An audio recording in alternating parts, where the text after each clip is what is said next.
Oh, Peter's on the call. Davis, I think Driz, you're on the call. Yes, I am. Noah? To be or not to be? I'm around. That is Victoria? the question. Whether 'tis nobler in the mind to suffer the slings and arrows of outrageous fortune, or to take arms against the sea of troubles, Driz, and is by Victoria opposing around? end them. To die, to sleep, no more, and by a sleep to say we end the heartache and the thousand Driz, natural shocks Victoria around. that flesh is heir to. 'Tis a consummation devoutly to be wished, to die, to sleep. Okay, I'll assume To both sleep, are here. perchance to Han, dream. Over to you. Aye, there's the rub.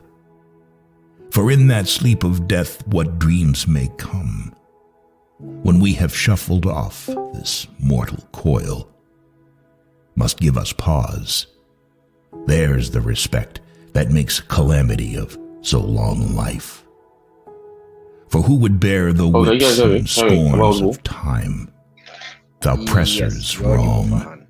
the proud man's contumely, the pangs of despised love, the law's delay, Okay, so yeah, I really don't know what's going on. Office. It's just messing up a bit. and the So I'm spurs assuming I'm very patience merit very audible now. the So hi worthy everyone. takes My name is Farhan from when he Nigeria. himself I'm a debater. I'm also glad to be here. And let's have a fun debate. So the debate is basically for you guys to squad in and get as much feedback as possible. So I would like you to just basically do your stuff, try to anything you've learned, anything you want to implement, anything you want to try to see how it works. This is the best time to do so. And please just take POIs as well. POIs are super important. Let's make the debate super engaging. And please have a personal timer so that everyone can take the right time and we don't use too much time. So I'm assuming everyone is familiar with the ground rules. Everyone is also familiar with the motion. The first speaker from prop before us.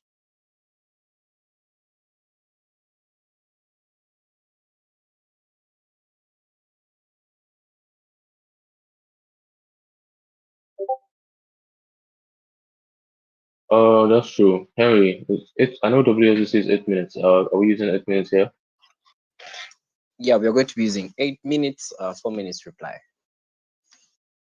All right, cool. First prop, we're waiting for you. Okay, just confirming, am I audible?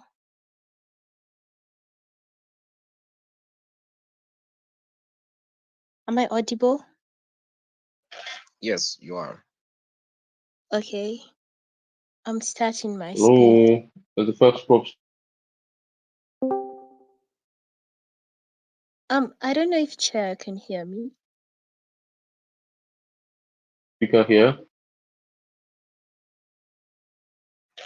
Farhan, can you hear the person speaking?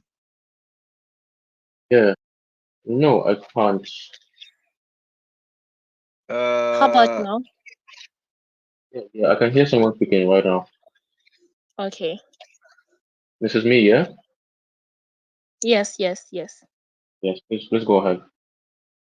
Okay, I'm starting my speech in 3, 2, 1.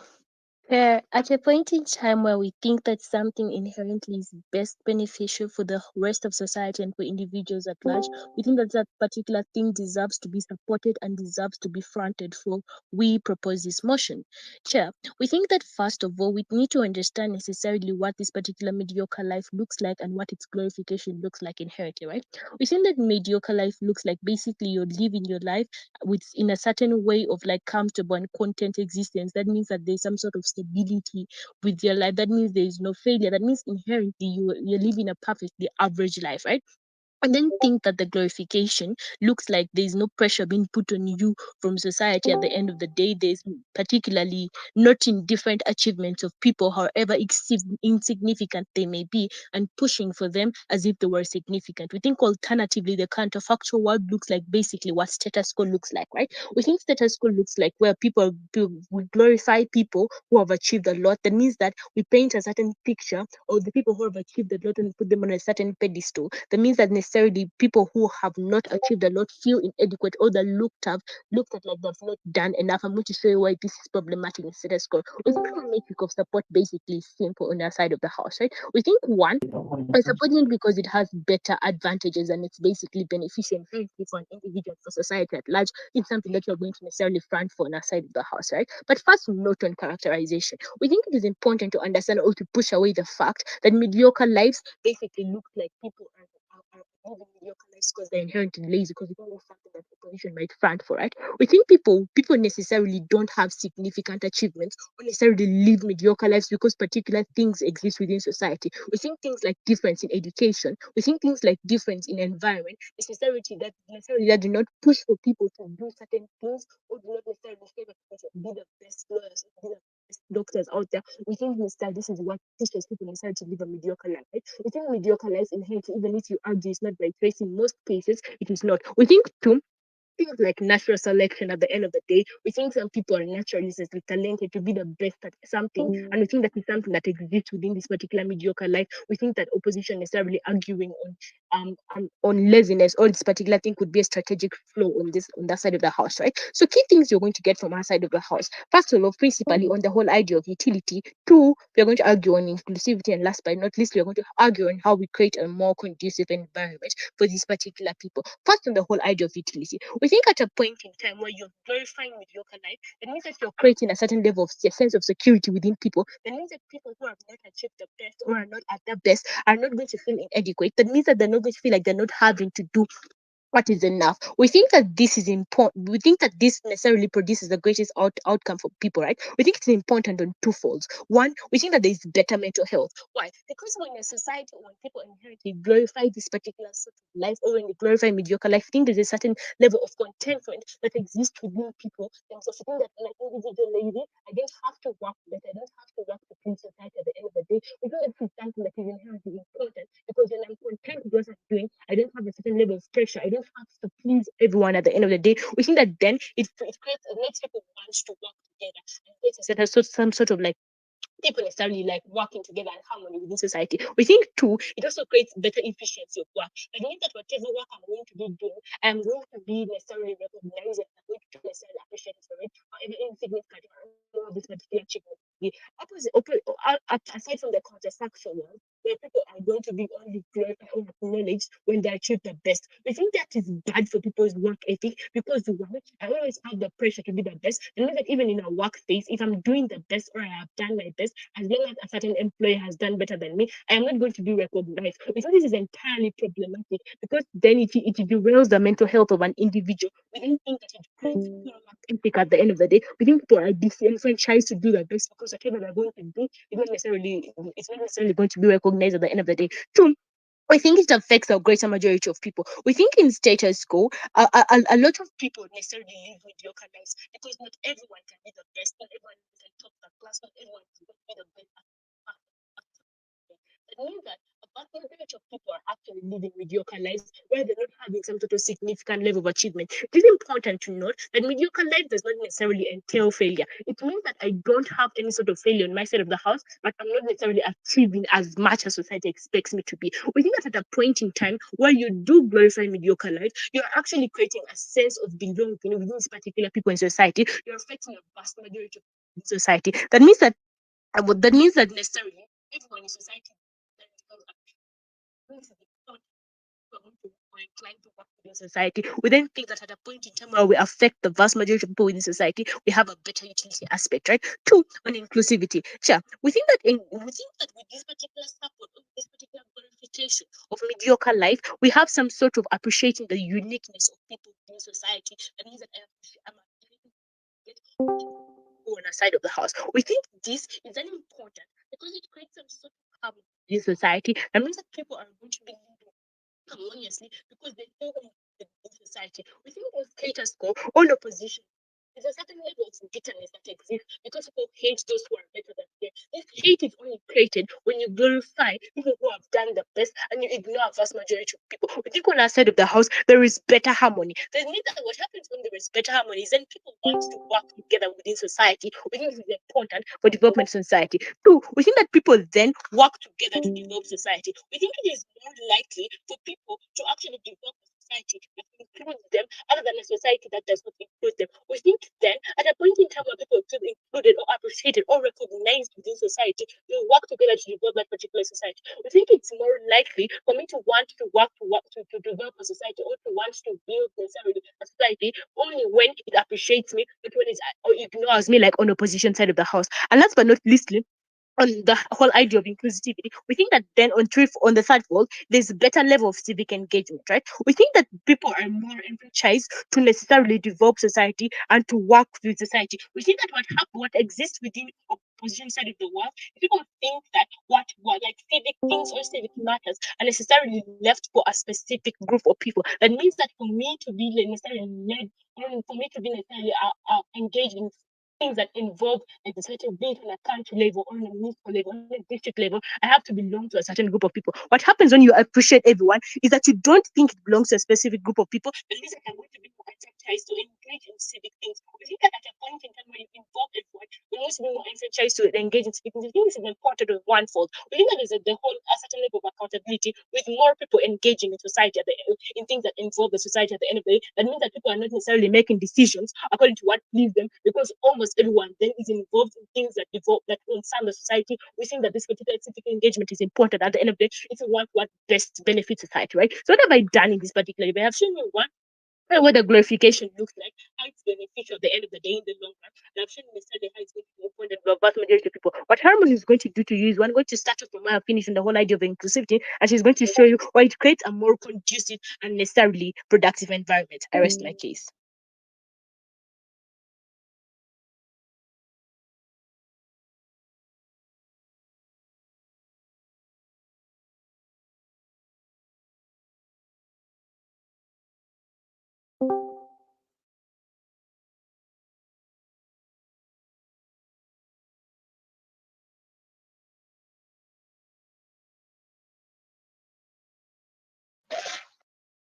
Okay, let's have our first hope.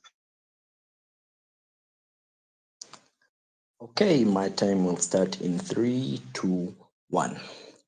So side affirmative believe that they're trying to paint a world which is actually going to be beneficial for everyone, but you can't. But as side negative, we're going to show you the world which they're actually going to paint isn't actually beneficial for everyone, but it's actually beneficial to no one.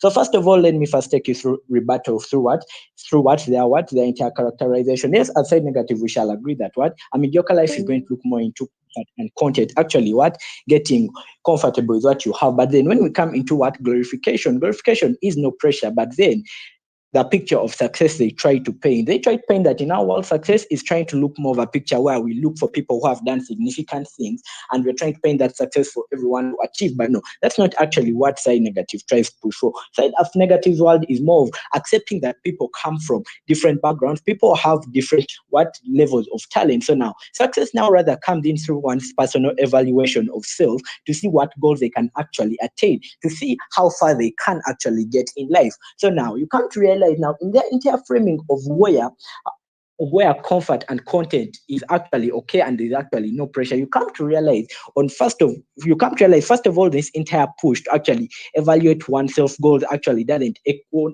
will actually now come to be affected, since one will come to realize that since I'm already comfortable and content where I am, I'm going to be a state of mind where I feel I shouldn't work hard to reach that goal. So now let me take you through Hello? Yes, please. Sorry to interrupt. I beg your pardon? I don't know whether you heard me. I was indicating that immediately the first speaker finished that I had to change my network so I can hear you. Can you hear me? Am I audible? Yeah, I can hear you. So you're telling me you didn't get me? Breeze, can you? Yeah, I can get you. Yes, I can get Yes, you. So exactly. So wait, Yes, you yes, didn't yes, get anything. Oh, yes. Can yes. yeah. Can you please restart your speech, please? Okay, fine. 3, 2, 1. Okay, now side affirmative tries to paint for us a world which is conducive for everyone, but the entire case comes and makes a world which is conducive for nobody. So now, how does this come about? First of all, I'll rebut their framing. The entire framing, we agree with it till they come to say what success actually looks like on what side negative world. First of all, aside negative, we shall concede to the fact that people are built different. People have different levels of education. People have different factors. So in our world, we believe that success is actually one self-evaluation of self to see what goals are actually sensible and attainable for them, not what they're trying to paint for us of we're getting very big significant things and we are painting that as success. So now with that being the frame, because with that characterization, we believe aside negative, you can't realize that bed gets screwed about. And already with our current framing, we now actually lead a level of engagement. So now with our level of success, now what kind of world do we paint in? Now, first of all, you can't realize a mediocre life which they framed as one being content and comfortable is what they are,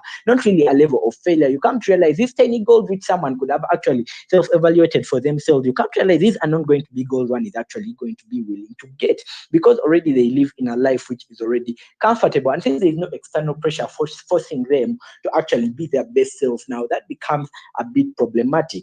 So now, therefore, how does this become problematic on what the argument they give you? Now, since now one won't actually be able to look into their best self to get those tiny goals which are within their reach. Now, let's first look into what their inter aspect of what an improved mental health.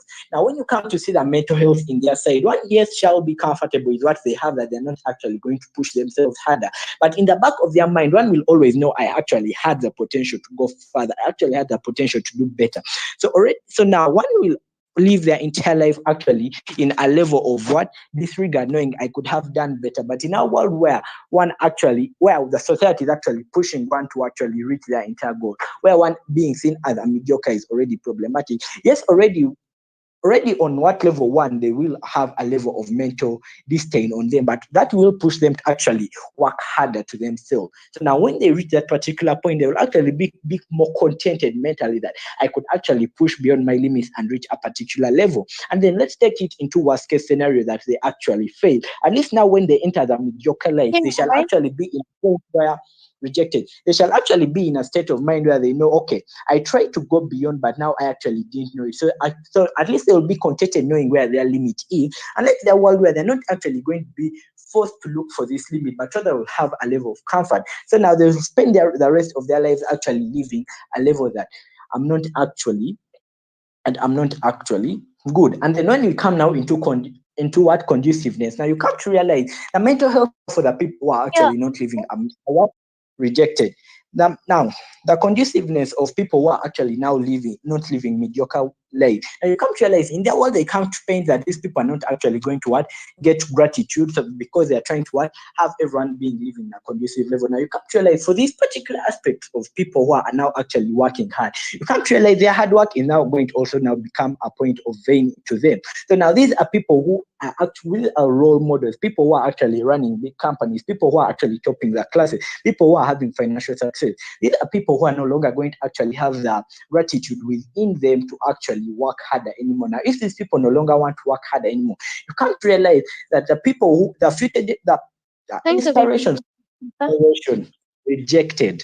People now, the people who would have been future role models are actually now also going to be driven into that mediocre life. This, to some extent, the hard work they're putting in isn't going to have a level of gratitude. So they're no longer actually going to have an incentive to actually keep working harder. So now when you come now to question the conduciveness side negative comes to bring about, now you've already come to realize people in their world aren't actually going to be pushed to actually look for significant, but rather are going to be comfortable in their contentment. And people who would have actually been working hard are losing the morale to keep working hard.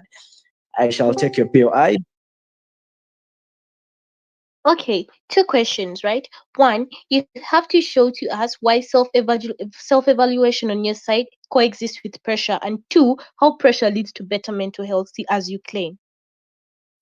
Now, self-evaluation on our side and pressure. Now, this is a correlation link the two. Now, in our world where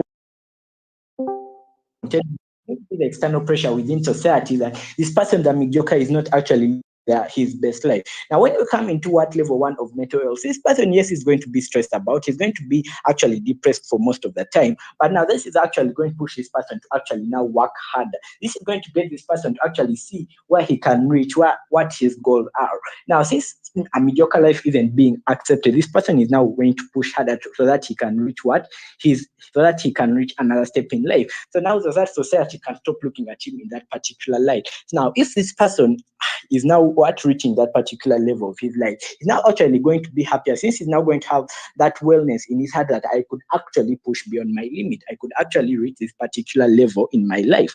But then in your world, you come to realize this particular person won't actually be pushed to reach that particular limit in his life. But yes, he will be content, but in the back of his mind, he will always have that doubt that I could have done more. So now the question you now say affirmative would have to answer that. In a life where someone is content and comfortable, they would actually live their life with no regret. So that's how you would have to prove to us that what mental stability is more solid on your side. Now the impact now which are brought about from what side negative. Now, first of all, a life where people are not actually working hard, you come to realize people are going to be okay on their particular career level. People are not actually going to need to work harder. Now, if this is a world which side affirmative is going to lead about due to a mediocre life, you come to realize people are not actually going to are not going to actually get promotions. People are not going to get raises. So this means this is a world where people are going to actually now get going to have more financial implications in the future, since we have to look into other factors such as what growing families of which these people would be in. Now, if this is a particular instance, now this acceptance of a mediocre life, you can't realize in the long run this is actually going to affect this particular individual's entire life worse off in the future. And then impact number 2 now, to the people who already face success, you can't realize in their world these people no longer have an incentive to work hard anymore, because that entire gratitude which they could have actually enjoyed is being stripped away from them. So now these people are no longer actually going to give an environment to work with a mediocre people, because these people are equally being demotivated to work. So now in their entire conducive environment, you can't realize it doesn't actually come to play, since no one actually has the element to actually work harder amongst themselves. So I rest my case.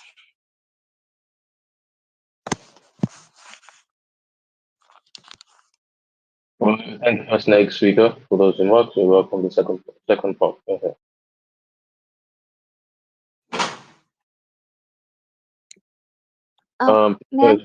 Make sure you mute yourself. Yeah, sorry. Reese, can you mute yourself, please? As soon as you're done with your speech, kindly mute yourself so that you don't unconsciously interrupt another speaker. Reese, are you there? Mute yourself.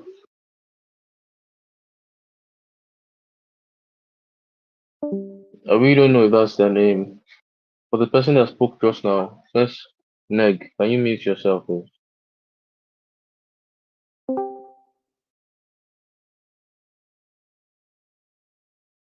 Okay, so I don't know. I don't think they are with their device. Hermon, can you please go on? Okay, cool. Let me start.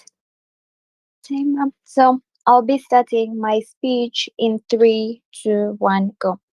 Chair, for so long enough, people have not accepted who they are, and they live in a world whereby they're not included. That is the world that opposition presents. In my speech, I'm going to do a bit of rebuttal and then show you the matter that proposition then presents. So back on rebuttal, what does the first opposition come in and tell us? They tell us that from their world, they accept people from different backgrounds and from where they come. But from their evaluation of their case, they do not actually accept people that come from different backgrounds. Why is that in itself? Because they tell us that at the end of the day, for them, they focus on putting these people or these individuals under stress that is then going to make them work harder because of the pressure that is then necessarily put on them. But teacher, when you put pressure on individuals, then that is then going to affect their mental well-being. And once their mental well-being is then affected, then what happens is productivity is not then achieved. For so long enough, what we have had in status quo is that people are mostly average. That is the higher number of people. But what we keep on doing is that we glorify those that are good, and we paint a wall to the rest that, you know what, they are failures, they're not up to standards, and they're inadequate, that they do not necessarily then need to be appreciated. Then what does this then lead those individuals to? This leads them to things like depression, the mental health being affected, and the stress and all that being. So meaning that in the long run, then this affects their work ethics, that then happens and then leads them to a mental health issue because of the depression, anxiety that rises from this. And that is the world that they confront, and they say that then they're going to have a more productive world. But from their end, productivity is not achieved because one needs mental well-being in order to achieve sort of growth, right? But then secondly, on the self-evaluation that they tell us that from their end they have a better evaluation. Why is that something that is not actually to be credited in today's debate? See, self-evaluation is then better achieved from our world. Why is that? Because we are teaching people to actually appreciate their small achievements, and because they practice these small achievements and they have that mindfulness and they're feeling contented and they accept that everyone is different at the end of the day and they're celebrating their small progress. This necessarily can look like, even in career wise, if a person comes in for the meeting like on time, you appreciate that small effort regardless and make it look like a big effort. So at the end of the day, you're making everyone like have that appreciation and you're supporting them. Then this looks like you're focusing on the learning and growth of these individuals through that supportive environment that you're then necessarily providing. But from their end, what you're doing is you're letting those people that are then not appreciated, because as the first speaker tells you, not everyone is lazy, but they just have like a different level of education and the environment that they come from. So in their world, you're then encouraging only the best to keep on achieving and the rest to like the majority to just keep being there. So self-evaluation then doesn't come from their world. But then secondly, on the point of growth, why is growth something that is better achieved in our world? You see, these individuals actually have realistic expectations and ambitious goals that they can actually like set and achieve, rather than them having burnouts in order to achieve something that they cannot even necessarily achieve at the end of the day. With that stress that is then going to come and the burnout, then we are going to have individuals that then necessarily want to achieve their goals. But then secondly, this is the main thing as to why growth is better achieved from our world. You're having a supportive network that is the inclusive world, and a world that is then necessarily appreciating you for the small efforts that you have. So therefore, growth is then better achieved from our world.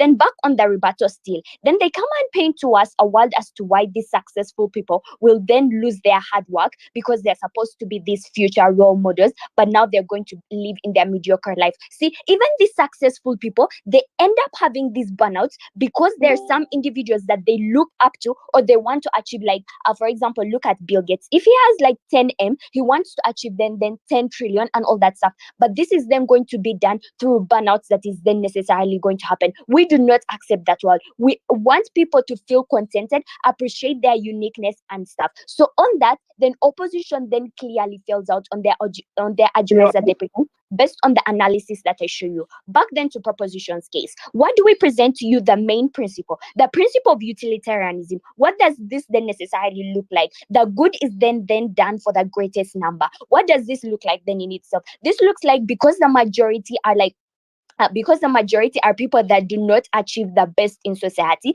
we're then catering for everyone and we're then promoting pleasure, and happiness is reduced from our world because the actions in our world are then necessarily proportional to the well-being of these individuals in terms of their mental health being, that is then going to produce productivity from our end because we support for the majority and we encourage people to feel contented wherever they are rather than them having that burnout, right? But then secondly, we show you still on the point of utilitarianism that this is something very important because people are then sort of then going to embrace themselves. They're going to appreciate who they are. They're going to have that self-acceptance and that self-love that is then going to improve on their self-esteem and the positive image that is then going to lead them to produce better work. Then that is going to lead to increased productivity from our world rather than having this pressure. Because at the end of the day, in our world, there is no failure. Everyone appreciates the small progress that then you necessarily have from our end, right? Rather than what opposition then presents to you.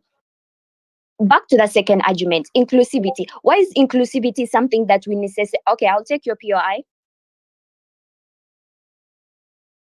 Now, in your world, Bill Gates has 10 million and you'd want to have 10 Synthia 10 trillion because he's already contented with the 10 Okay. million. I think Now, I've got your argument. See, this is the point. From your world, you think that the better way to make someone actually achieve something is by putting them under pressure and stress. But for so long enough, that has not actually worked. And that is why we have a failing status quo. So there is no way that then you have justified from your speech that you should buy into your idea. And that is whereby you fail on your burden, right? So then back to our point, on the point of inclusivity. Why do we believe inclusivity is something that we front for a better society? One, as Lamaro tells you on the mental health being, that this is then necessarily done through the appreciation of the uniqueness, because everyone has a different talent and not everyone can achieve what others appreciate.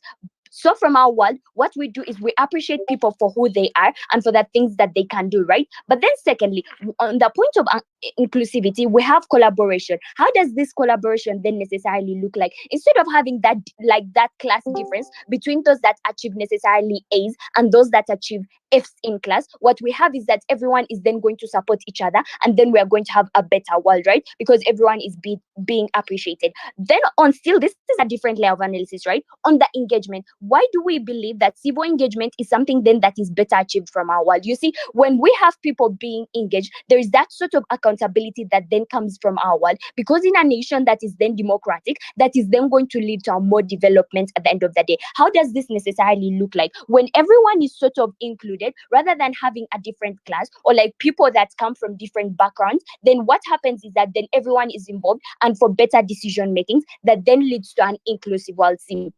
What do we do from our case here? We show you the impacts of this glorification to society and individuals. To these individuals, there is already this reduced pressure and stress that then necessarily comes because we are catering for everyone and there is no failure from our end, right? Then there is also the increased contentment that happens from our world that is then leading to happiness, the self-acceptance and the self-love that leads to the self-esteem that then necessarily comes from our world, right? Then to society, this looks like the society is being an inclusive and supportive culture that is going to support these individuals to achieve better things rather than having them burn out and all this stuff, right? But then secondly, this is something that is very important when you actually glorify, because you emphasize rather than banning them. So from our end, we show you that the consequences that are then necessarily achieved from our world, because we cater for everyone, is something that we should front for rather than their world that has kept on failing in status quo. With that, I beg to rest my case.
Alright, sorry once again, guys, for that overcall, but I was able to get everything from the second prop speaker. So can we have the second next speaker now? Okay, I hope I'm audible. Yeah, okay. Okay, so dear judge, I'm basically here to engage on their case and show you why our side is winning this debate. Now, my first speaker comes and identifies for you basically the definition of success and how success comes into play in today's debate. That success is basically coming from a person's personal evaluation of their abilities, of their capabilities, their strengths and their weaknesses. See, this is something that we find very necessary because success is not the same for everybody else. So by a person evaluating themselves and determining the level of success and then pursuing that success, that is what we define as success, achieving success in this level. So what they identify for us as mediocrity or the mediocre life, but their first speaker is coming forth and telling us that basically a mediocre life is where you're comfortable and contented. You're basically going to sit there. You don't want to pursue success because you don't want basically to gain failure in your pursuit for success. Now, one thing that their second speaker comes and contradicts on themselves, as I'm basically showing you their loopholes in their case. She comes and talks about setting realistic goals and expectations, which is a characterization introduced by our first speaker. When the first speaker comes and talks about the idea of being comfortable and content, we do not identify any idea of setting realistic goals and pursuing success in a different level. So you find that their second speaker was actually talking about what we are talking about on our side, which is the pursuit of success at an individual level, where the success is determined by a person. So you find that she plays into our case, but then let me show you furthermore how they fail to basically defend their case properly. So their cases are basically utilization of the utility, the inclusivity, and the conducive environment. Yeah. Now, on the idea of utility, basically people being more productive because they're actually going to be happy with their mediocre life. We have one thing here that we present on our side and how these cases are coming. Dear Judge. So my first speaker comes and identifies for you the idea that by reducing the idea of glorifying the people who are successful, by basically glorifying mediocrity, you're actually neglecting the idea that there are actually successful people out there. You're neglecting the hard work that successful people have actually put into play. You're neglecting the work that people are putting to actually be successful. By this, we basically mean that when you're talking about okay, let me lay it down. When you're talking about the idea of people being successful, see, when you come and identify, yes, please. Does someone become successful with like stress regardless that they set their goals? Okay, one thing that we have in this debate, we have the pain of pursuing success versus the pain of regret. My first speaker comes and identify for you the idea that when you're basically sending out these people to basically settle for a less life, they're actually going to live with the regret of not actually pursuing success, because that is what mediocrity is. You're basically being comfortable with what you have and neglecting the potential that you have to actually achieve something successful. So when you come in with the idea that you should basically sit on your talent, basically sit on the idea that you can actually pursue success and settle for less, you actually bring in the idea of regret. So your whole case of basically people being affected by mental health, you find that mental health is affected on both sides. The question is, which pain are we actually willing to let the people experience? Is it the pain of pursuing success where a person is actually going to be successful and be happy? Is it the pain of pursuing success where a person is there's a chance that they're actually going to be happy and successful and get maybe the money and the children? Or is it the pain of actually sitting there and being comfortable and basically buying food for tomorrow and not seeing and achieving the potential that they possibly have and can achieve? Because your idea is basically settling, not pursuing success and not pursuing failure. You're just in a state where you're basically being dormant. So in that case alone, you identify that your people are not going to be productive in any way because they actually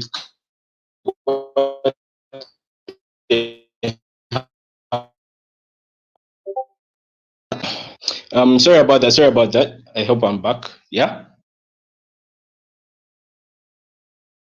Hello.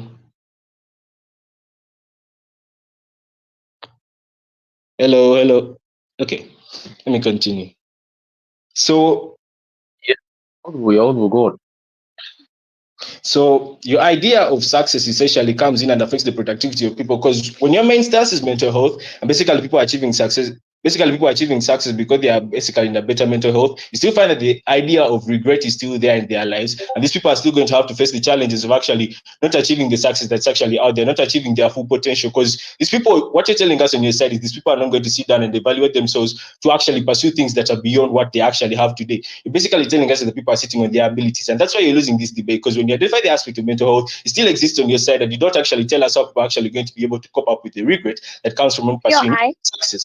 Then I'll take you on later. Then furthermore, you come and tell us the idea of basically civil engagement, that everyone is involved, basically going to recognize people in their mediocrity. Right? Now, the idea of mediocrity, and basically when a speaker comes and talks about appreciating everyone, the reason as to why this contradicts with what the world you're trying to build is that it actually neglects the success that people have actually been able to achieve. If you're not going to glorify people who have put in more work than everyone else, if you're not going to basically acknowledge the fact that these people have actually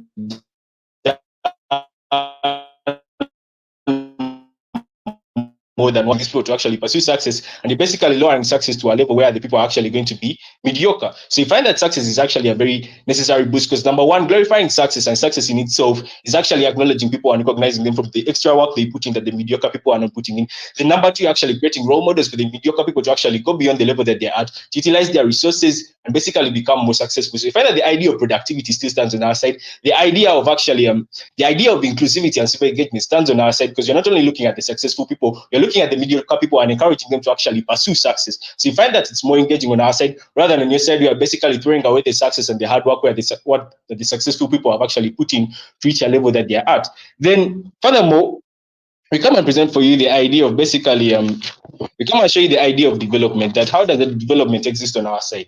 Now, when people are basically have role models to look up to, when people have seen that people can actually achieve success, we identify for you that people are going to sit down and evaluate their abilities and actually see with the level of success that they can attain and start pursuing that rather than sitting on their abilities and basically living the mediocre life where they can buy food and basically maybe afford shelter, yet they can do so much more. You find that people are realizing their potential more on our side, and by realizing their potential, they're improving their livelihoods as people because they're actually going to have maybe more supply of food depending on the level of success that we are looking at. And you again identify that people are actually going to be happy with their lives. Okay, let me take your POI, please. Okay, your entire argument of success is contingent on the fact that people have the ability to self-evaluate themselves. What you have to do for us to buy that argument is prove to us why self-evaluation exists more with pressure that comes from society. And two, on our side of the house, we're trying to show you necessarily how this particular success is not needed by people because they already live in a comfortable life. Show us why that particular success is then important. See, the idea that the fact that your side is actually neglecting the fact that success and failure exist in the world is already a reason as to why they lose today's debate, because what you're debating is not actually existent. There are some people who are going to be successful and some are going to be failures. See, by settling for mediocrity, you're actually achieving failure because the person is not achieving a certain level of success that their potential can actually push them. Then when you come in and question our idea of how people are actually going to sit down and evaluate themselves. See, the idea of mediocrity, or what makes mediocrity life actually bad, is because people are receiving external pressure from society to actually achieve something. This is essentially going to make a person sit down and evaluate themselves and ask themselves a question: can I really achieve this? Now, the answer to that question, which is going to most probably be a yes, and you're going to find that this person is actually going to achieve success. If that answer is a no, this person is going to find innovative ways to actually achieve the success. Either way, you find that people are going to sit down, evaluate themselves, set up plans, and actually go and achieve success, rather than on your side, where people are going to settle for mediocrity, where they're going to have regrets in their life, where they're actually not going to achieve any level of development because they're not moving any step further from where they are. See, all these are things that are existent on our side that are not existent on your side. You come and claim the idea of burnout basically existing on our side, and then it all comes back to the quote that I introduced to you, that there's a pain of pursuing success and the pain of regret. Which pain would you rather settle for? You're talking about burnout, but the burnout is essentially going to come after a price where a person is going to be successful and happy and live a good life. So you find that your idea of burnout does not stand because burnout is actually justified because the person is going to achieve something at the end of the day, rather than on your side, a person is going to sit on themselves and they're basically going to keep on living the same bad condition that they're in and not achieving the success that you're talking about. Then we talk about your POI. Okay. You mainly tell us that someone is most likely to become successful in your world. What guarantee do you give us that a person is likely to be successful, yet the person they look up to, one, had a different environment, and secondly, had different types of resources? Okay. Dear judge, may I answer him? Can you guys even hear me out? Time is up. Okay, the 15 seconds. The time is up. Basically, okay, thank you.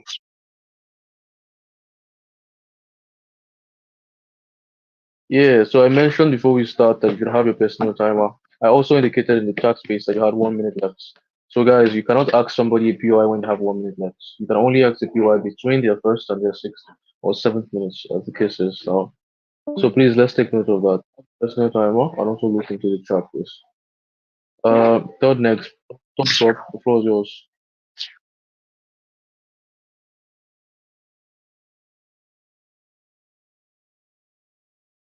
Can I be heard? Yeah, you're audible. Go ahead. All right. Just a minute, and I set up my timer.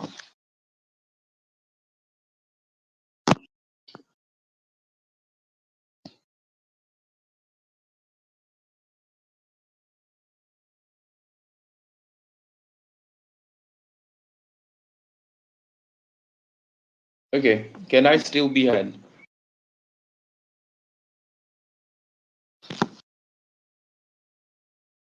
Yeah, you're still audible. Can you go on? Okay.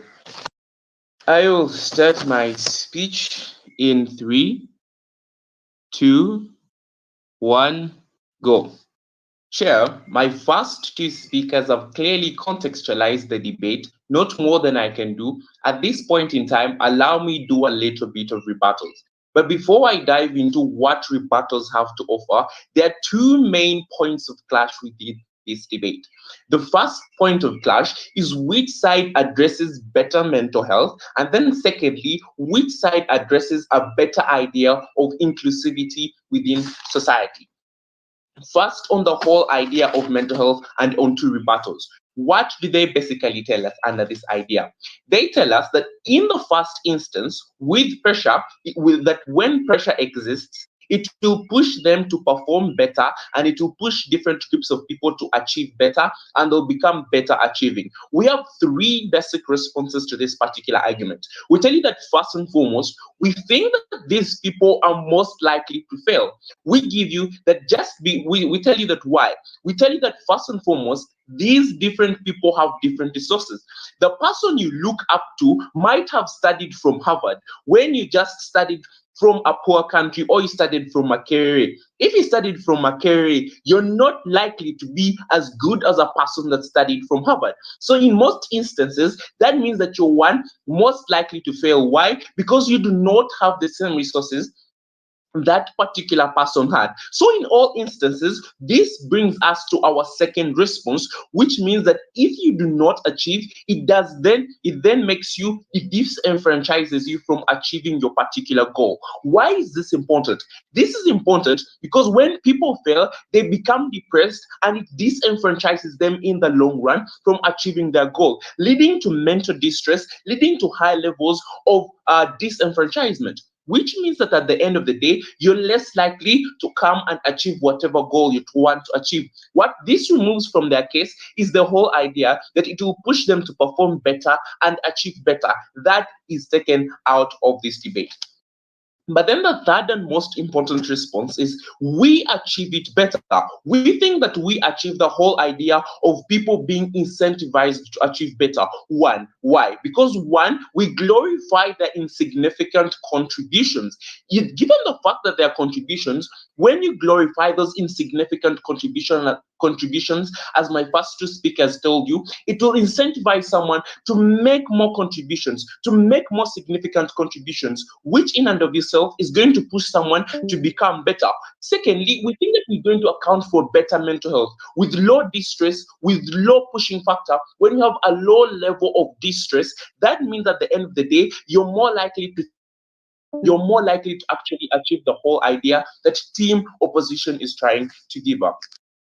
The second thing they tell us is that our side has no incentive to work hard. We have three responses to this particular thing, which is that first and foremost, why is working hard important? They fail to tell us in all instances why they think working hard is important. But secondly, we think that there are many more incentives that can be used, such as money. We think that money is also an important incentive that can still incentivize people to work hard.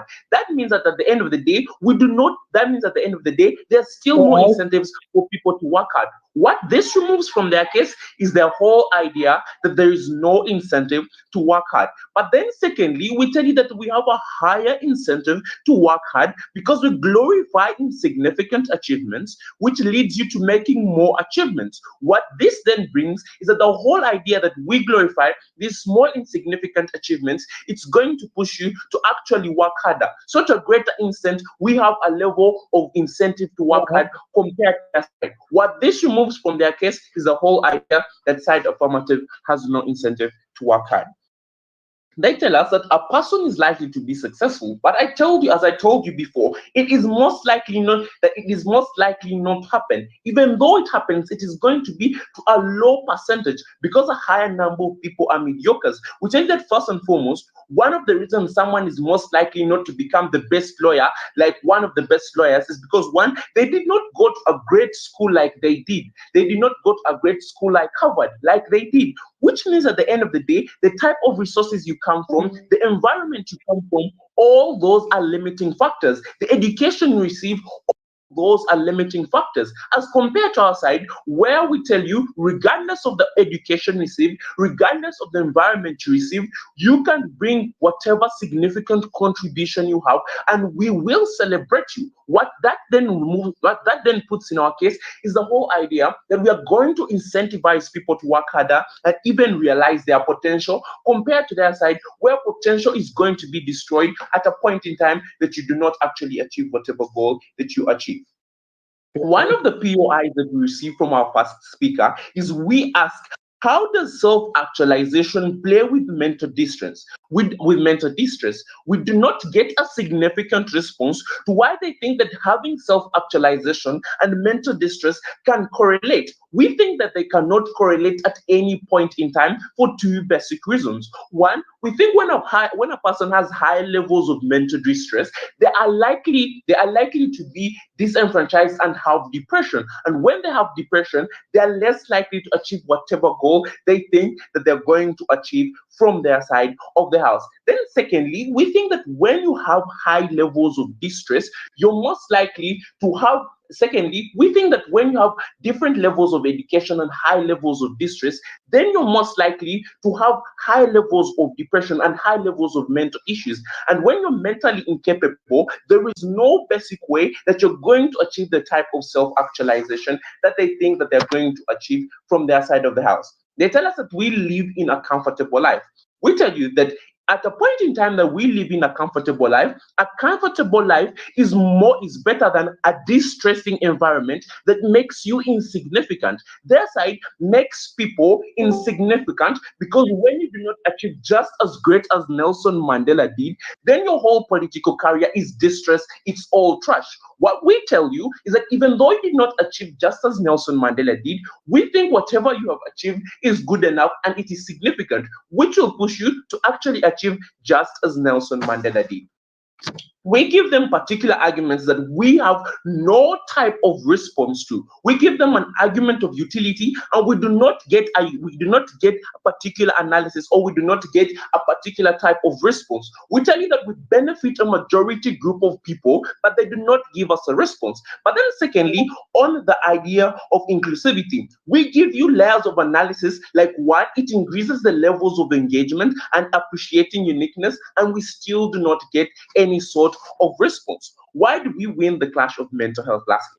We win the clash of mental health because one, we have less depression on our side. Secondly, we have more levels of inclusivity, since we'll allow people with whatever type of education background, with whatever type of environment you come from, to have a significant contribution, as compared to their side, where if you don't have a significant contribution, then you are insignificant. We also win inclusivity on the whole idea that we bring in different groups of people regardless of your education. With this, Chair, I would like to rest my case.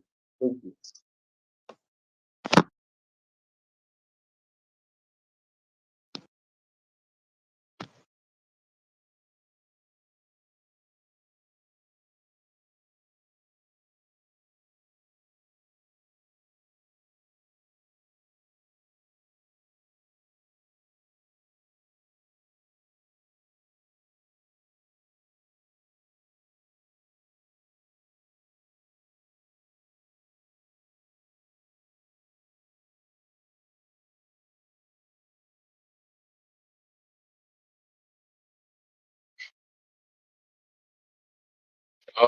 Okay, then. I think the third prompt speaker, third neg, are you there?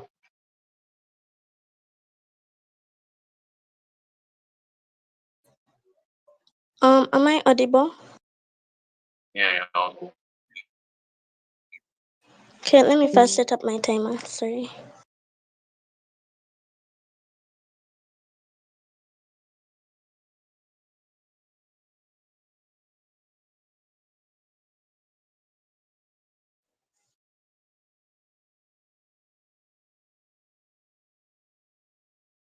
Okay, I'm going to start now.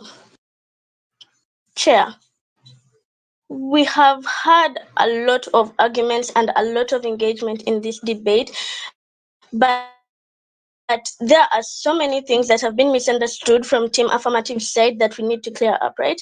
Let me first start with the whole clarity, and I show you where this whole debate started from, right? The whole idea of mediocrity and success and how they were both characterized on both sides, right?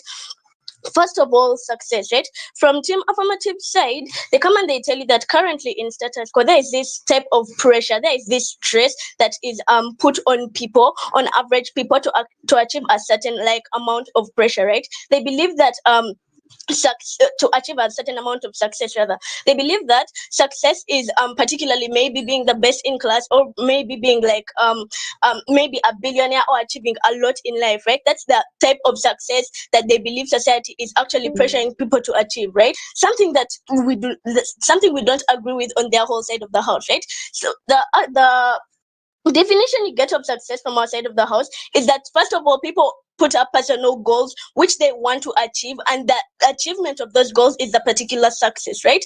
They believe that on their side of the house, this shouldn't hold any water, because self-actualization is actually being impacted with the pressure, the social pressure that is put onto this individual, right, to actually achieve this. And they believe that due to this, the existence of this pressure, right, people will be less inclined to actually put up goals that they will achieve, right, and that they'll give in, right? We do not particularly agree with this, because first of all, you have to understand that yes, there is pressure in society, right? There is this particular stress on society, but we do not believe that this stress in society is particularly their metric of success of being the best or particular, right? We believe that this metric of success that is particularly being pushed by the society is the whole idea of being the best type of person that you can be, right? Being successful on an individual level that you can achieve, right? This is something that we believe is particularly existent in status quo, right? The status quo that they show you is that they bring to you is particularly, we don't think that that's actually what is happening in current status quo, and we believe it's very unrealistic of them to say that that's what's happening, right? We don't believe that everyone has the whole role model of to be like Nelson Mandela or to be the best billionaire, right? Everyone has goals. Everyone knows that, okay, I'm not going to be the best in class, but they particularly want to achieve a certain amount of success, right? And there is this particular pressure, which we agree, yes, it's there in society. And I'm going to show you why this particular pressure, first of all, is needed, and second of all, how it will even exist on their side of the house in a world where mediocrity is still going to be glorified, right? And something that you'll get on their side of the house. Let me first get into the clashes of this whole debate. First of all, the whole idea of mental health, right?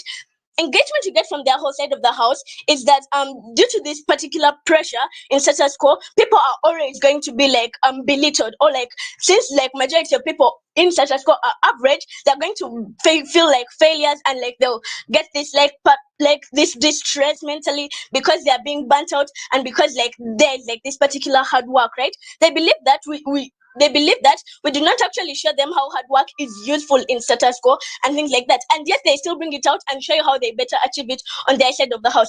At a point in time where hard work wasn't useful, then we would see that even on their side of the house it wouldn't exist, right? But nonetheless, I'm going to show you how it's particularly useful in this debate, and how this mental health is going to be better on our side of the house, right? First of all, Chair, understand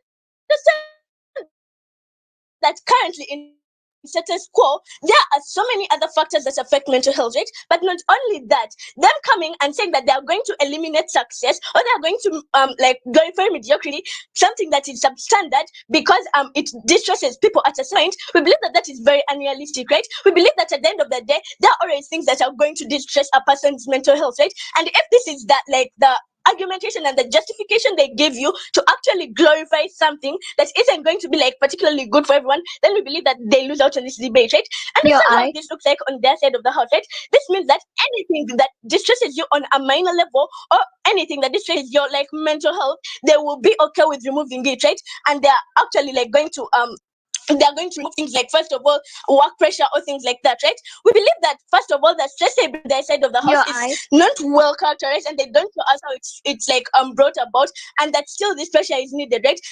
Because yes, I understand people are going to be burnt out, and people are going to get minor distress from mental health, right? But at the end of the day, they're going to achieve something greater. First of all, justification as to why hard work is needed in current status quo. You have to understand human behavior and the fact that different people want to achieve different things, right? If I want to look like an ID model, or if I want to be the next Harvard student, right, then I'm going to particularly understand that I'm going to have to work hard for it, right? Because I'm not going to get anything with putting in little effort. The effort that they come and they show you in their second speech, or by just being mediocre, right? Understand the mediocrity and how it looks like. This looks like particularly not failing, but not achieving any level of success either. It means that you're just there. You're someone who is still insignificant. Because understand that people who have failed in life are more significant than you, because they'll be remembered for their failures compared to a person who has barely achieved anything in life, right? Something that they don't like get on like their whole side of the house, right?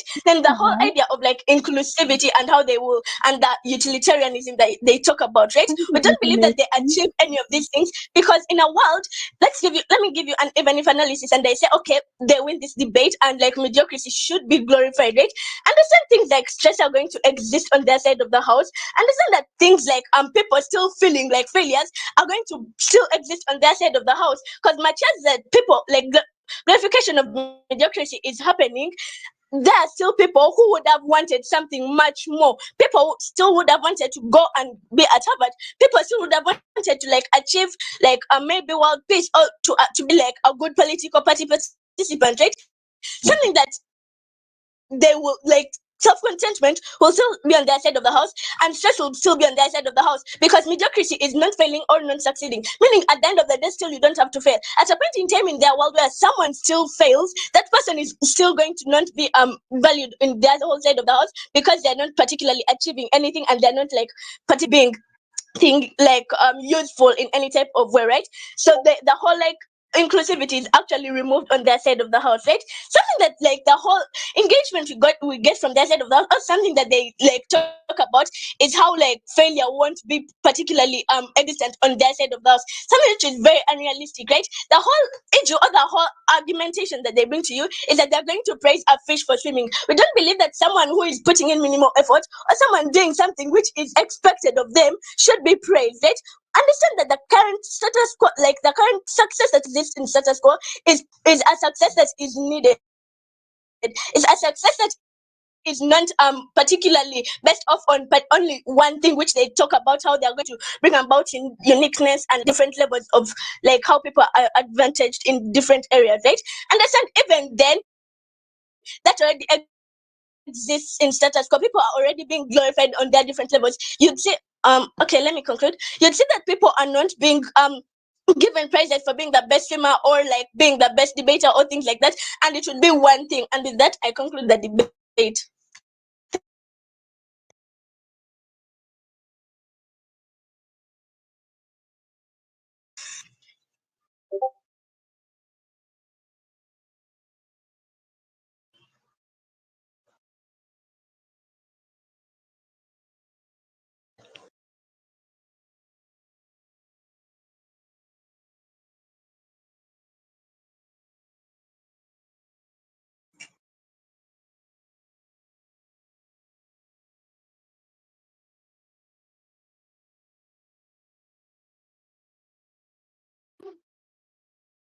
Alright, so thank God next to my speech, and can we have the reply from next please? Okay, inconsistencies from side.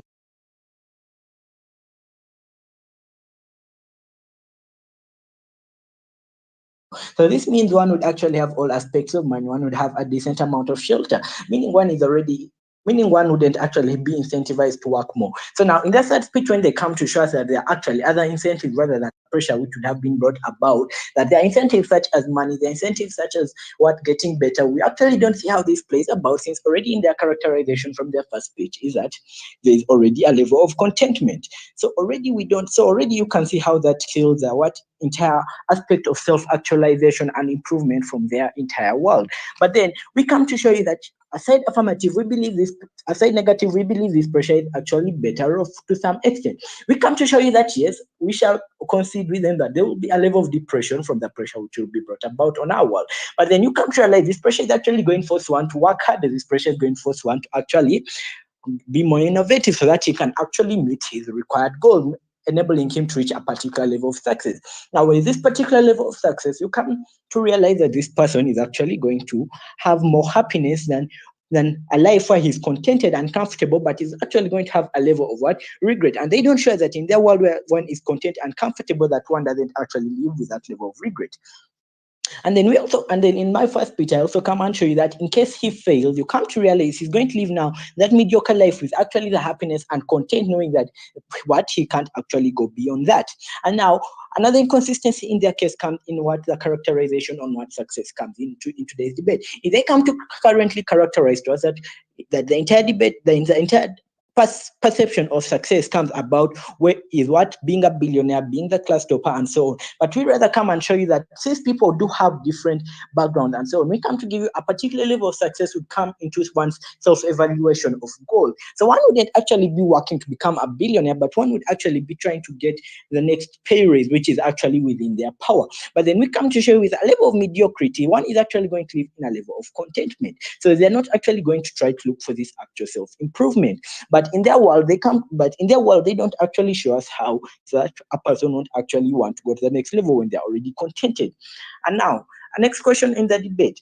Now, they come to say that we don't actually give them significant matter, but now the reason significant matter is brought about in today's debate is because most of what their debate is centered around comes within our characterization. They come to show you that one actually working within their goal, you already see that's within our world. You come to realize all that they try to paint of one self-evaluation, that's already painted within our characterization. So now their entire aspect would now have to show us that, would now have to come to show us that what that pressure which exists in our world prevents one who has self-actualizing goals, who then actually perceive a level of success which they actually don't show us, about. So already you come to realize most of the argument within our entire case in general.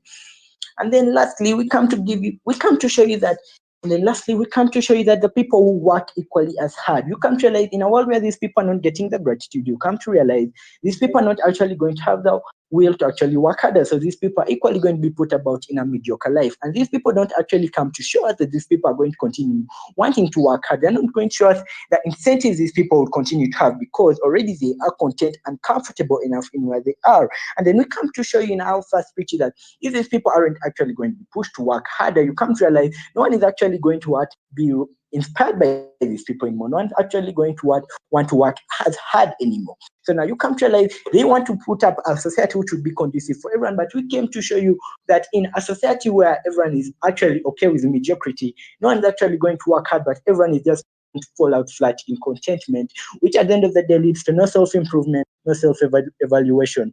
Aside negative, I rest my case.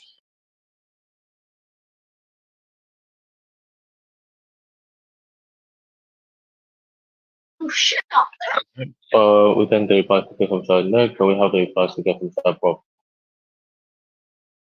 Okay, I'm starting my reply in 3, 2, 1. Chair, I think the burdens in this particular debate were very simple from the start, right? One side had to prove necessarily why supporting this particular glorification of mediocrity is necessarily important at the end of the day, and the other side had to prove why it's bad, right? Let us understand negative's case and show you why it doesn't win on this debate. They give us a counterfactual world of one, glorifying success at the end of the day. What they fail to do is to create like necessarily links where glorifying this particular success is necessarily important. Even then, the premise of this particular argument is one, the whole idea of evaluation exists. Understand what they do is basically cherry pick from entirely what affirmative's case is. I think that the whole idea of self-evaluation was given on an analysis level of how self-evaluation does not exist when there's like some sort of pressure from society. We think that the evaluation then happens when you have to achieve what society wants. We think that what they had to do necessarily, even if they were going to steal this case, was basically show how self-evaluation is then contingent on the fact that society pressures you and then you evaluate yourself. We think they have a certain failure to do this on the side of the house. Two, they talk about growth and the incentive to work hard. And at the end of the day, we think at a point in time where you're disenfranchised to work hard because they're always glorifying a certain person. I think I give a very clear characterization in first speech where I show you that people necessarily cannot all be successful. I think Peter and Hermon do well in showing necessarily the different things that contribute to a person's success, something that they completely ignore, right? So at a point in time where you argue the incentive to work hard, we think this is highly unlikely for you to achieve a certain level of success you want to achieve at the end of the day. I show you necessarily how people cannot all be successful at the end of the day. So we show you how this particular thing, then on that side of the house, when you glorify success, disenfranchises people to work hard at the end of the day. No response, no engagement. Yeah, last but not leastly, they talk about regret of like unutilized potential. Again, I think from characterization, I show you how potential then differs from one person to another. So it's very less likely for you to then be regretting necessarily what you know you cannot achieve at the end of the day. We think what happens on that side of the house is unrealistic expectation, unrealistic potential, right? Sure. Well, the key thing that they fail to understand in this particular debate necessarily on the whole idea of mental health, right? They argue that on that side of the house, they do concede to the fact that there is poor mental health. One, they do concede to the fact that there is like mediocrity, like for a majority of people. And but what they argue is basically is that poor mental health is then necessarily important and relevant because it pushes people to work hard. I think Hermon does a very good thing when she shows you that hey, for me to work hard or for me to be at my best, I should be mentally stable at the end of the day. But even then, we think at a point in time where you then have a vast majority of people who are living in mediocrity life to actually then have poor mental health, we then think that then that necessarily fills out on that side of the house. So key things you get from our side of the house: one, utility, how we better benefit society at the end of the day, no engagement from that side of the house. Two, on like necessarily inclusivity of every single person. I will show you how necessarily that side of the house has necessarily like putting people who are very few people on the forefront, something that they fail to understand. And last but not leastly, we show you how we achieve a better and more productive. Notice that there is no like particular clear engagement from the side of the house. What they do necessarily build on their case from our case and even fail to show in best case scenario how those particular goals or those particular impacts are necessarily achieved on that side of the house. Give the ballot to team affirmative. I rest. So yeah, good job everybody. That's the bits. My network is really unstable for the most part, and I really don't want to be going off and on. So I'll just drop the result for the round as well as oral education and then any feedback I have for the teams. I'll just drop it as voice notes on WhatsApp. I'll start recording now, so everyone can have access to it. And yeah, my network doesn't really stop the whole process.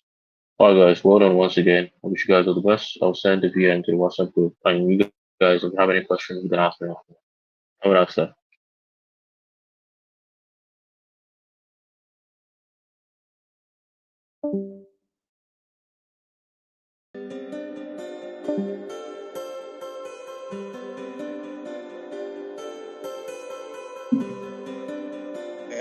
Okay, guys, thank you for what was a spirited round.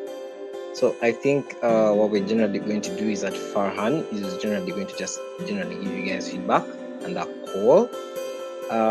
Thank you so much, Farhan, for stepping in. I know with your busy schedule, it is not really easy to do that. Guys, Farhan is an outstanding speaker in the Nigerian circuit, and when it comes to debate, yeah, he's as good as debate gets. If you want to know what the definition of debate is, I think Farhan would be the best definition. PAU broke in first position, top speakers at Pan-Africa Universities Debate Championship, top speaker, top Universities Debate Championship, champion top Universities Debate Championship, Africa top Universities Debate Championship. Yeah, so when it comes to debating, I think Farhan is one of the best we have on the continent. I thank you for sparing time to really engage with these kids. I really hope, I really hope feedback would be very helpful. Okay.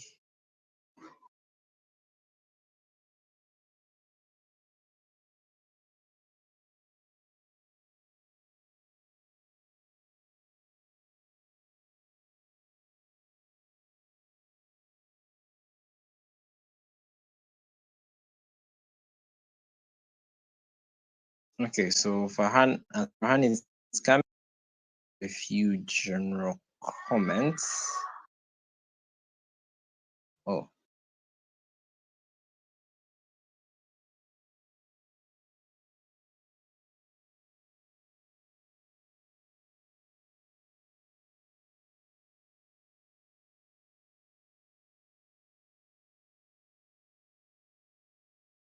Okay, so I guess we're gonna have to wait a few minutes before he submits feedback. Cool.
Okay, guys, thank you for a spirited round. I think Farhan is going to be able to drop feedback for you in the main group because his network is a bit unstable. Yeah, so I don't mind. I think that probably would be called to the end of this round. Thank you guys for showing up. Thank you guys for debating. Yeah, I think everything will be in the group. So I'll close the group so that not much activity goes on, so that you guys can at least first get your feedback first, then people can do whatever they want. Okay, guys, see you around.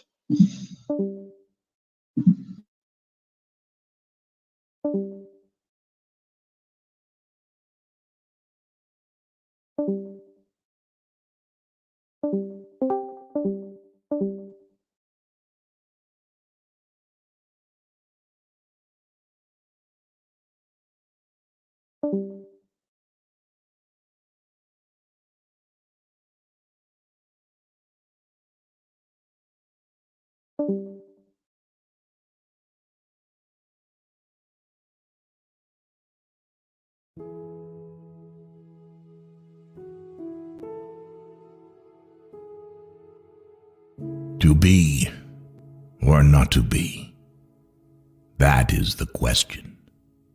Whether 'tis nobler in the mind to suffer the slings and arrows of outrageous fortune, or to take arms against the sea of troubles, and by opposing end them, to die to sleep no more, and by a sleep to say we end the heartache and the 1,000 natural shocks that flesh is heir to. 'Tis a consummation devoutly to be wished, to die, to sleep perchance to dream. Aye, there's the rub. For in that sleep of death what dreams may come, when we have shuffled off this mortal coil, must give us pause. There's the respect that makes calamity of so long life. For who would bear the whips and scorns of time, the oppressor's wrong, the proud man's contumely, the pangs of despised love, the law's delay, the insolence of office, and the spurns that patient merit of the unworthy takes, when he himself might his quietus make with the bare bodkin? Who would fardels bear to grunt and sweat under a weary life, but that the dread of something after death, the undiscovered country from whose bourne no traveler returns, puzzles the will, and makes us rather bear those ills we have than fly to others that we know not of. Thus conscience doth make cowards of us all, and thus the native hue of resolution is sicklied o'er with the pale cast of thought, and enterprises of great pith and moment with disregard their currents turn awry and lose the name of action. By William Shakespeare.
Sunlight fell, it reminded me that life can be so gracious sometimes. And I felt like everything around me was connected somehow.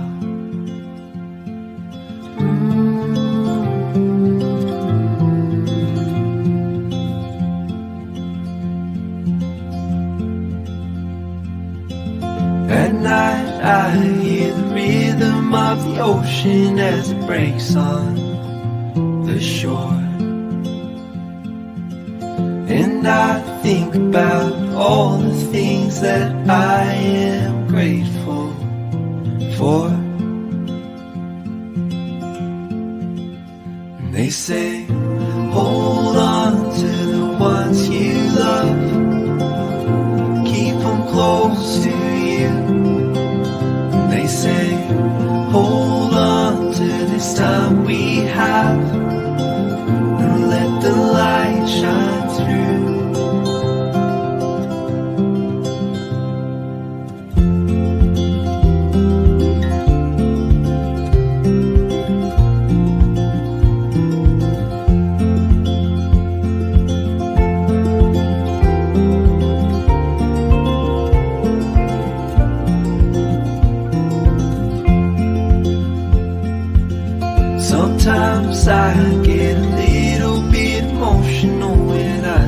love unfold. Two hearts bound by reflections of the memories they'll forever hold. And they say, hold on to the ones you love. Keep them close to you.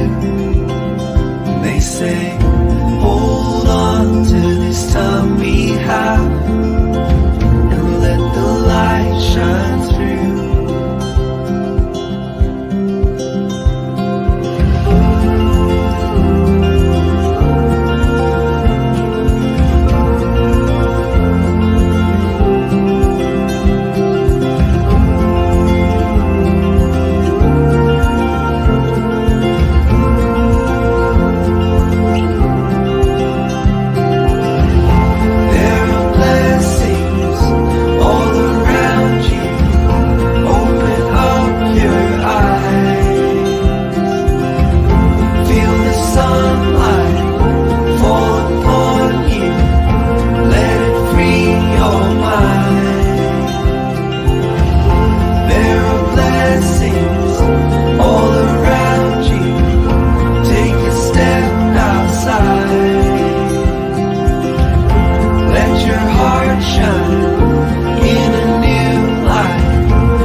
They say, hold on to the ones you love. Keep them close to you. They say, hold on to this time we have, and let the light shine.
All right, so guys, once again, well done to everyone in the round. I think the round was good.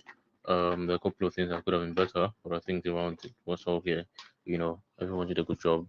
So, I voted in favor of Team Prop, not Team Affirmative, and I think the debate was pretty simple. So the debate was that Prop says that what exists in status quo is a world where people are extremely pressured. So that means that people usually force you to do things. So you are made to believe that if you don't have a certain level of achievement, you will never be able to. You are not a human being, and there are a lot of things that you are probably a failure. They talk about the impact of this and how it can affect individual and also affect the rest of society. So the basis here is that it affects how people psychologically think of themselves. That means you have things like mental health, instability. You get depressed. And when you get depressed, the result is that you're not productive anymore. You're not able to do a whole lot of things for yourself. And it also means that society is going to feel that particular gap because instead of having everyone being productive, you're going to have a certain level of individuals who are going to feel productive by the virtue of what they're doing, and then a large majority of other people not feeling that level of inclusion with the society and also not being able to be productive enough to develop the society in the long run. So that's the bottom line. The bottom line is that individuals need to have that level of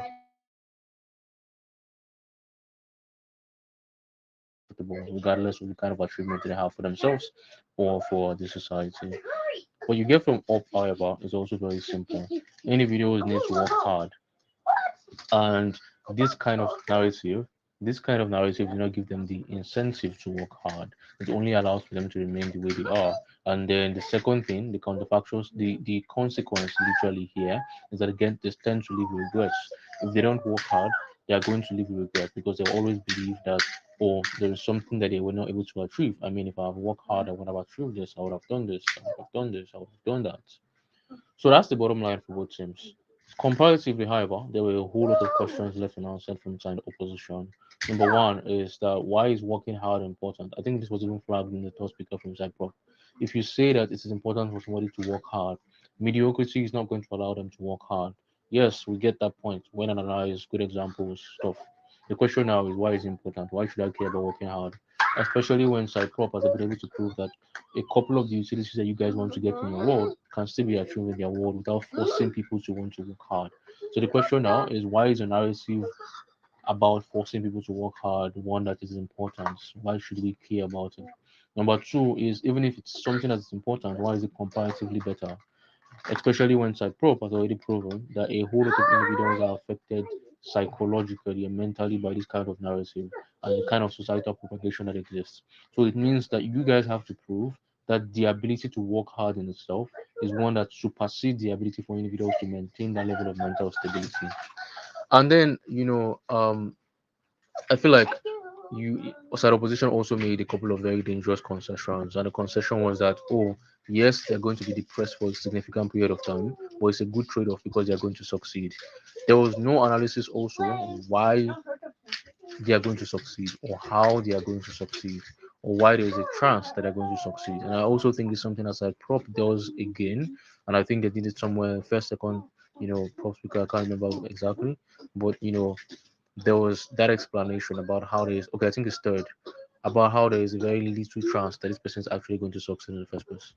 So yeah, so I feel like those were majority of the things that you get from side opposition in terms of how they feel like this is going to impact the individuals themselves and also probably going to impact the society. But there wasn't enough answers. There wasn't enough analysis. So it was why is that going to be happening? Why is that important? Even though it does happen, if it is important, what's the comparative? Given that the guys already established that this is a significant way more harm.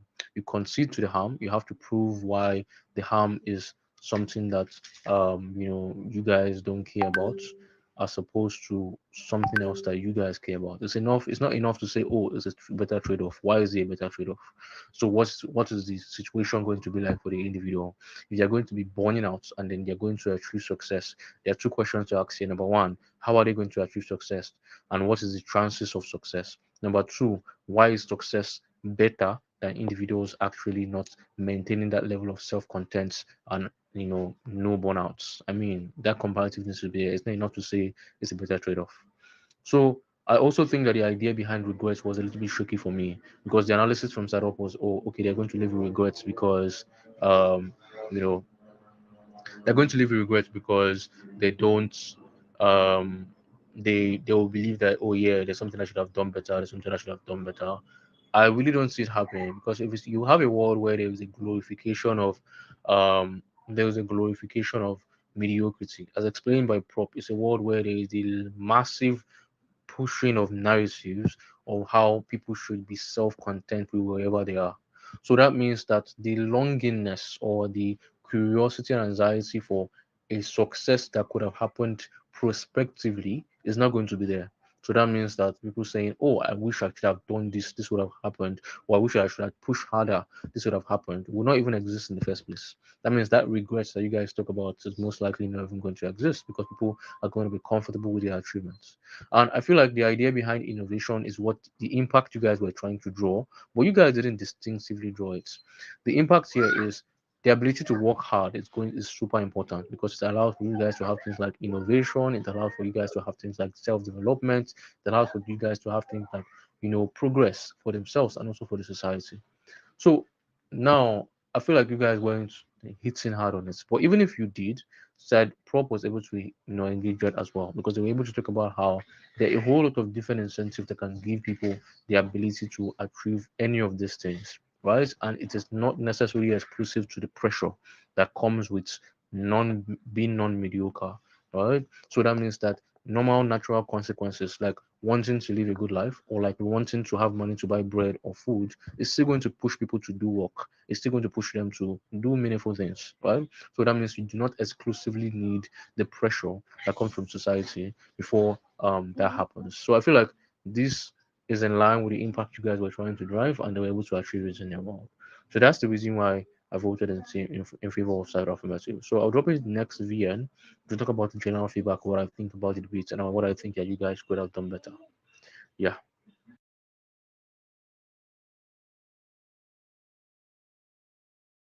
Okay, so guys, just a very quick general feedback. So I feel like you guys, just as I said before starting the OI, you guys did a good job. Yeah, you guys did a good job to be honest. I feel like it's a very, it's a very good progress you guys are doing. You guys are having to be honest. But however, I think that a couple of things that you guys need to work on, and that's like establishing premises. Number two is on giving effective POIs. Number three is on case highlights. That's highlight the relevant cases and then engage with relevant cases. Basically, those are the three things I think you guys can work on. So, firstly, is on establishing premises. So, there was a misconception in this debate, and I think that misconception was entirely in favor of Simpro. So, if you say that you support a world that glorifies mediocrity, the counterfactual is not a world that glorifies pressure. And I think this is a mistake that the opposition made. You have to ask yourself the questions on what is the premise of these debates, what are we establishing, what is the context, what is going to happen, all those kind of things. So if there is a world where individuals are not pressured, yeah, or it's a world where we don't glorify mediocrity. It can be status quo. In status quo, we don't glorify mediocrity, but at the same time, we don't glorify pressuring individuals. We tell people that you should work hard to achieve your dreams for yourself and for your family and for the society. But at the same time, we tell them it's important to prioritize your mental health. We tell them that you shouldn't overburn yourself, you shouldn't overwork yourself. We tell them that you should be contented. All those kind of narratives still exist. The question now is can't they coexist? Why can't we have a counteracting narrative? If the problem from side proposition is that we want people to maintain a good mental health and all this kind of stuff, the question now is why can't we maintain a good health and at the same time still motivate individuals to work hard? So I felt like the premise was wrongly established by side opposition. So the counterfactual of having a world where we glorify mediocrity is not a world where we glorify pressure. Right? So this is not a feedback for only side opposition. This is also a feedback for everyone. When you are in emotion, like when you have emotion rather, and you're in the debate room, establish, interrogate as many premises as possible. If we don't have X, what are we going to have? Is Y the only option? Is Z the only option? Can we have X and Y? Can we have Y and Z? Right? However, be very careful not to take a soft line. Right? So it's possible that saying, oh, we can force people, we can motivate individuals to be hardworking, and at the same time still prioritize their mental health. It's possible that it could be a soft line in some rooms. In BP debate, for example, it could be a very it could be a tricky thing to do in terms of strategy.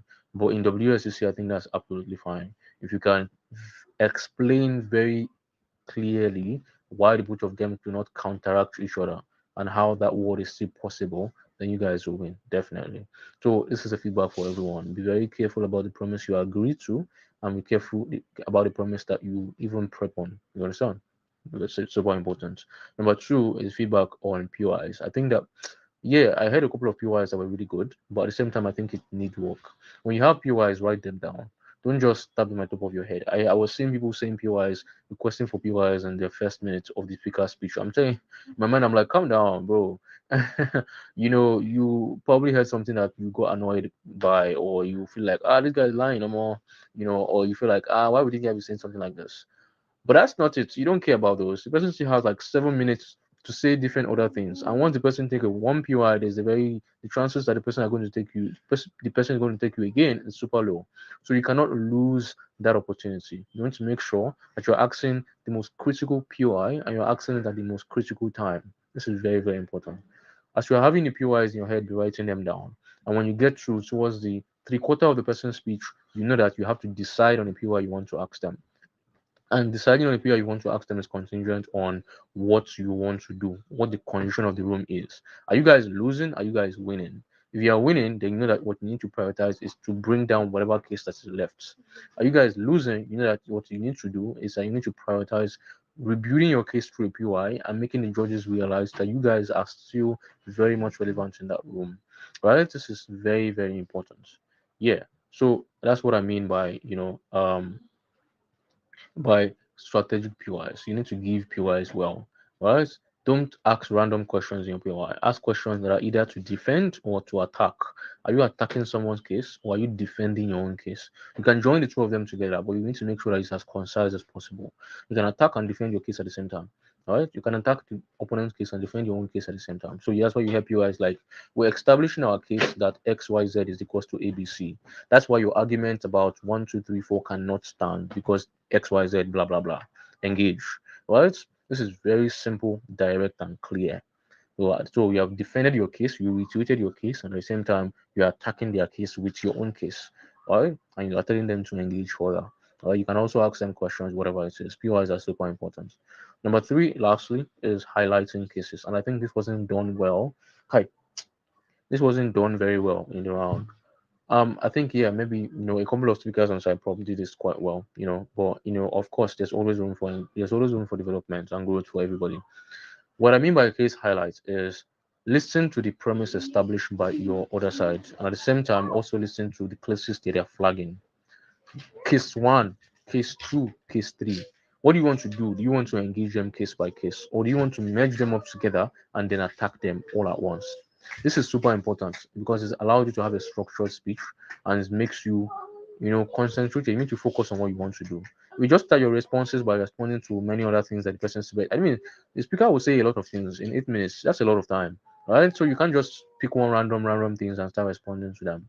You have to highlight the cases they are bringing and they are dropping, the analysis they give. You highlight those analysis they give, and then you respond directly to the analysis without beating around the bush. Right? This is very important. So it looks like you come in, to give your speech and say things like, you hear three things from side prop. The first thing they talk to you about is on the idea that individuals need to maintain a stable mental health. The analysis they give you is XYZ. There are three responses to this. Number one is this. So that's what case highlight look like. You give proper, clear case highlights. This is the argument, this is analysis they give, and this is my response to it. Simple. So that way, you'll be very structured in your speech, and the judges can also know how you are attacking the cases, what it looks like. You feel me? So yeah, those are the three feedbacks I have for you guys. And just like I said, you guys are doing well. And cheers to everybody who has been, training you, working with you, and everything. You guys are good. Yeah. So like I said, also, if you have any questions, I'll be glad to answer. I'll probably be here for like a while. So if you have any questions, just throw them to me here, or you can send them to Henry, and Henry can send them to me. Have a wonderful day, guys.